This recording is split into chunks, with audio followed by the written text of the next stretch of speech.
గత వారం నేను చెప్పినట్లుగానే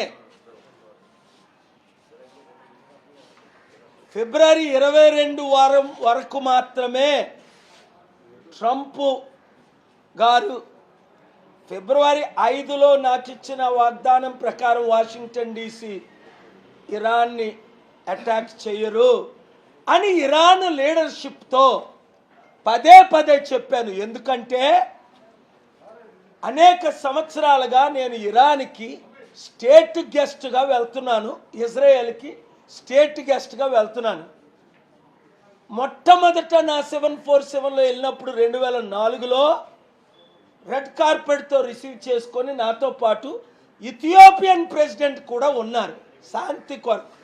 రెండోసారి వెళ్ళినప్పుడు American governor associations chairman presidential Mike Huckabee వ్యాన్ హోలీఫీల్డ్ ఉన్నారు.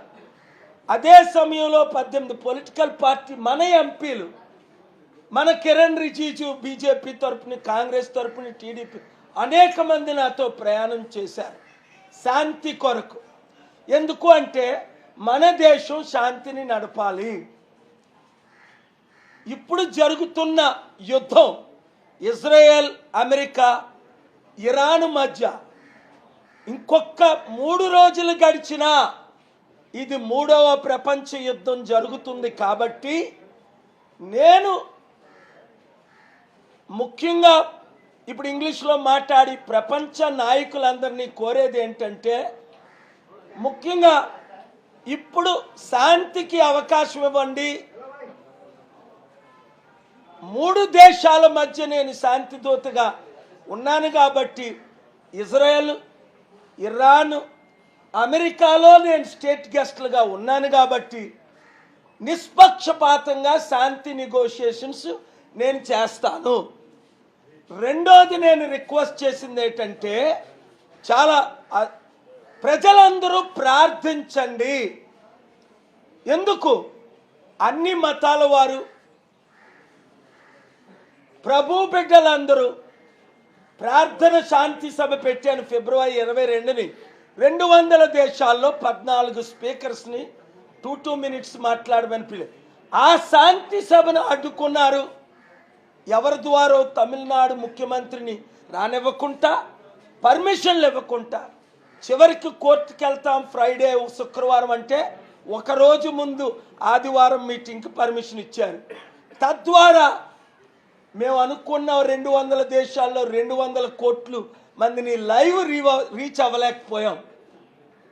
అయినప్పటికీ 200 దేశాలకి మెసేజ్ పంపించాం. ఇది జరుగుతుంది అని ఫిబ్రవరి 5నే నాకు తెలుసు. 3000 మంది నాయకులు వాషింగ్టన్ డీసీలో నన్ను కలిసినప్పుడు అందులో 60 మంది ముఖ్య నేతలు, ప్రెసిడెంట్ ట్రంప్ ఒకరు, అక్కడ ఉన్న స్పీకర్ ఒకరు, రిపబ్లికన్ డెమోక్రాట్ సెనేటర్స్ ఒకరు, గవర్నర్స్, వీళ్ళంతా వెంటనే 7ను బయలుదేరి వచ్చేసారు. ఈ శాంతి సభ పెట్టి ఈ ఇరాన్ అమెరికా యుద్ధం ఆపుదామని. మన దేశంలో నాయకులందరినీ ఈరోజు ఎవరిని నేను క్రిటిసైజ్ చేయదలుచుకోలేదు. కానీ మన దేశానికి ఒక అవకాశం ఇప్పుడు. మోదీ గారు నిన్న కాక మొన్నే ఇజ్రాయెల్లో ఉన్నారు. సో నేను రెండో కోరిక ఏంటంటే, చైనా, రష్యా, నార్త్ కొరియా, మన దేశం కూడా ఈ యుద్ధంలో పాలిభాగస్తులు కాకూడదు. నార్త్ కొరియా లీడర్ ఏమంటున్నాడు మనకు తెలుసు, అమెరికాని అటాక్ చేస్తాను. ఎందుకు? అమెరికా, ఇజ్రాయెల్ ఇప్పుడు బాంబులు కురిపిస్తున్నారు కాబట్టి ఇరాన్ తిరిగి మిసైల్స్ పంపించి దుబాయ్, ఖటార్ అనేక దేశాలను అటాక్ చేస్తుంది. ఇది 3వ ప్రపంచ యుద్ధం అని అనేక సార్లు మీకు చెప్పినా చాలామంది సీరియస్గా తీసుకోలేదు. నాకేంట్లే అని. మీకేంటా? ఇప్పుడు ప్రపంచం అంతా ఒక గ్లోబల్. చిన్నప్పటి నుంచి మనం చూస్తున్నాం. మన శరీరంలో ఒక అంగానికి, కాలుకో, చేయికో లేదా కన్నుకో బాధ కలిగితే శరీరం అంతా ఎలా బాధపడుతుందో అదే విధంగా ఈ ప్రపంచంలో ఉన్న 200 దేశాలు కూడా ఒకరికొకరు కలిసి ఉన్నారు కాబట్టి ఈ మూడో ప్రపంచ యుద్ధము ద్వారా ప్రపంచం నాశనం అయిపోద్ది, ఎకానమీ నాశనం అయిపోద్ది, ఉద్యోగాలు నాశనం అయిపోతాయి, సర్వనాశనం అయిపోతుంది. కనుక మీడియా మిత్రులు 15 కోట్లు తెలుగు ప్రజలు ఈ యుద్ధం ఆగాలని ప్రార్థించండి. China, North Korea, Russia involve అవ్వకూడదని ప్రార్థించండి. ఈ మూడు మనం చేస్తే 3 రోజుల్లో ఈ యుద్ధాన్ని ఆపడానికి నాకు అవకాశం ఇవ్వండి అని 1999లో యుగోస్లావియాలో యుద్ధం జరిగినప్పుడు నేటో దేశానికి యుగోస్లావియాకి బిల్ క్లింటన్ గారు నాకు టైం ఇచ్చారు. నేను యుగోస్లావియా వెళ్ళాను, యుద్ధం ఆపాం. 2006 తర్వాత 11లో మన ఇండియన్ పార్లమెంట్ అమెరికన్ లీడర్స్తో లిబియా వెళ్ళాం. అప్పుడు ఒబామా గారు నాకు 72 గంటలు టైం ఇచ్చారు. ఆ యుద్ధం ఆపడానికి ప్రయత్నించాం, తర్వాత ఆపగలిగాం.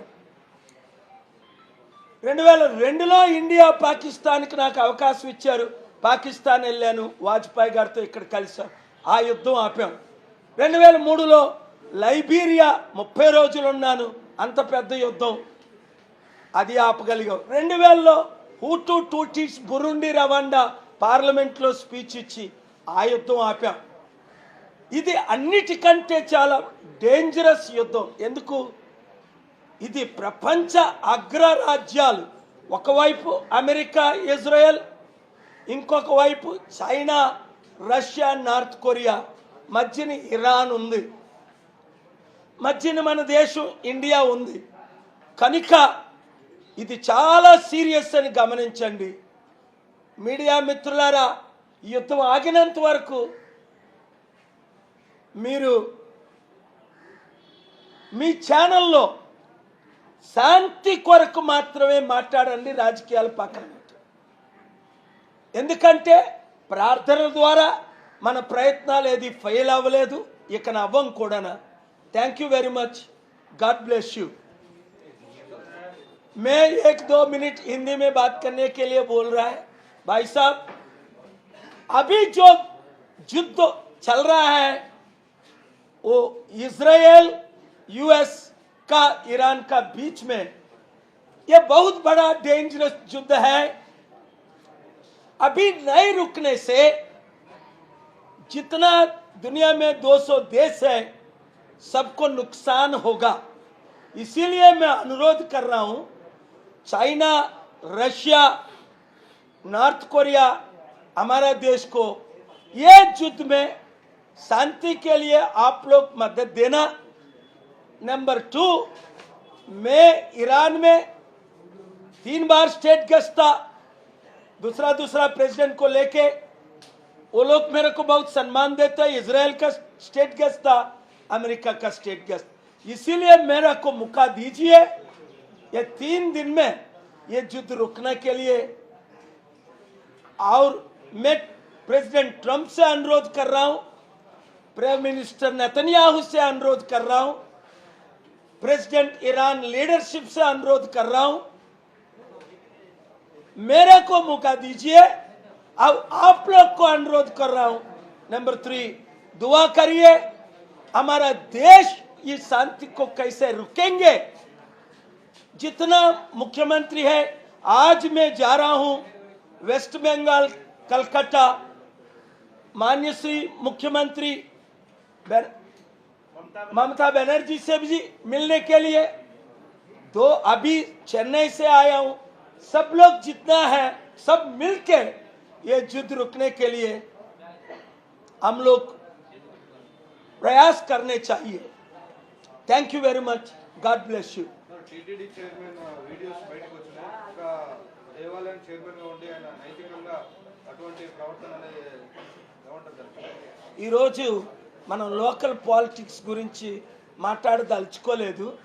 అయినప్పటికీ ఒక మీరు అడిగారు కనుక ప్రశ్న, మరి నాయుడు గారే కానీ మీరు చెప్పిన దాంట్లో నేను ఇందా వీడియోలు చూశాను, అది సత్యం ఉంటే ఆయన వెంటనే రాజీనామా చేస్తారు. ఎందుకంటే ఒక పుణ్య తిరుపతి దేవస్థానానికి లీడర్గా ఉన్నారు అంటే అది ఒక ప్రీస్ట్హుడ్ లాంటి పని కనుక అది నిజమైతే, నేను పూర్తి ఇన్ఫర్మేషన్ లేదు నా దగ్గర, మీ దగ్గర రుజువులు ఉంటే ఆయన్ని చంద్రబాబు నాయుడు గారు రాజీనామా చేయమంటారు, ఆయన కూడా రాజీనామా చేస్తారు. ఆయన నాకు బాగా మిత్రులు, ఎందుకంటే మా బ్రదరు అప్పుడు వెంకటకృష్ణ గారు ఉన్న టైంలో TV5కి మనం ఎంతో ఆ ఇన్వెస్ట్మెంట్ చేయించి ఆ ఛానల్ మీదేనా ఆయనే అనేవారు.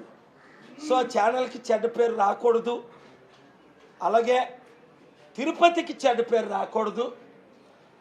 దాని గురించి ఇప్పుడు మనం మాట్లాడుకోవడం మంచిది కాదు. ఇప్పుడు ప్రపంచ శాంతి గురించి మాట్లాడదాం. భారతదేశం యొక్క రోల్, నేను ఏ విధంగా ఇప్పుడు యుద్ధం స్టార్ట్ అయిన దగ్గర నుంచి రాత్రి పగలు పనిచేస్తున్నాను. ఇవతల ఇరాన్ లీడర్స్తో మాట్లాడుతున్నాను, అమెరికన్ లీడర్స్తో మాట్లాడుతున్నాను, మీకు మెసేజ్లు కూడా చూపించాను. నేను సక్సెస్ అవ్వడానికి మీరందరూ మద్దతు ఇవ్వాలని, ఇది 3వ ప్రపంచ యుద్ధంగా మారకూడదని అందరినీ కోరుతున్నాను.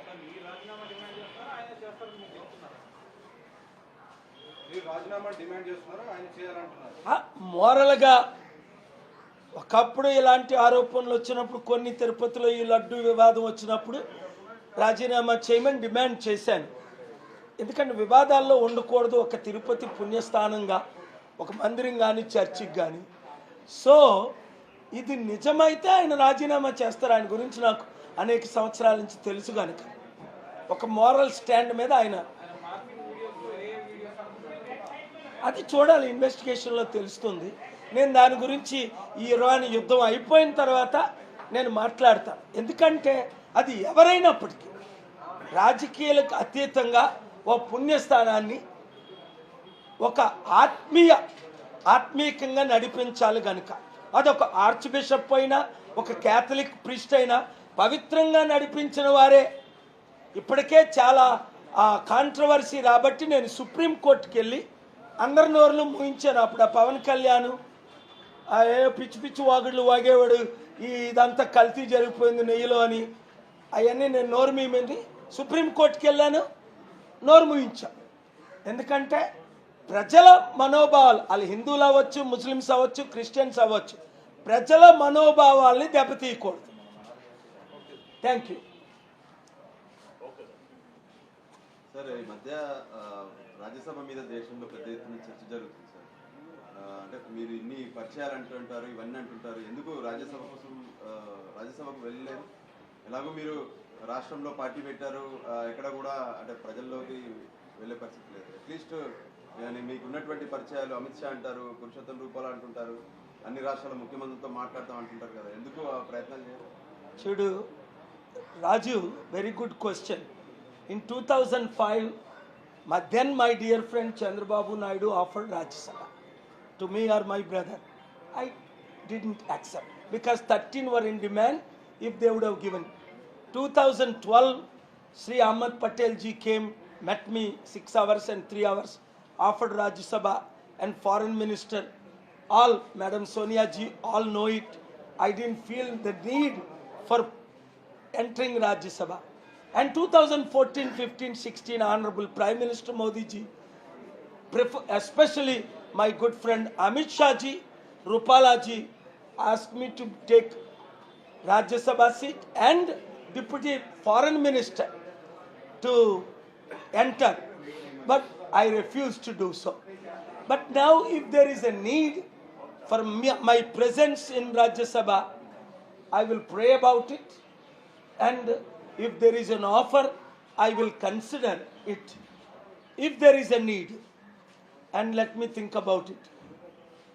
చెప్పాను కదా, 2005లో చంద్రబాబు నాయుడు గారు, 2012లో కాంగ్రెస్ అహ్మద్ పటేల్ గారు, 2014, 15, 16లో అమిత్ షా గారు, రూపాలా గారు రాజ్యసభ ఇచ్చినప్పుడు నేను తీసుకోలే.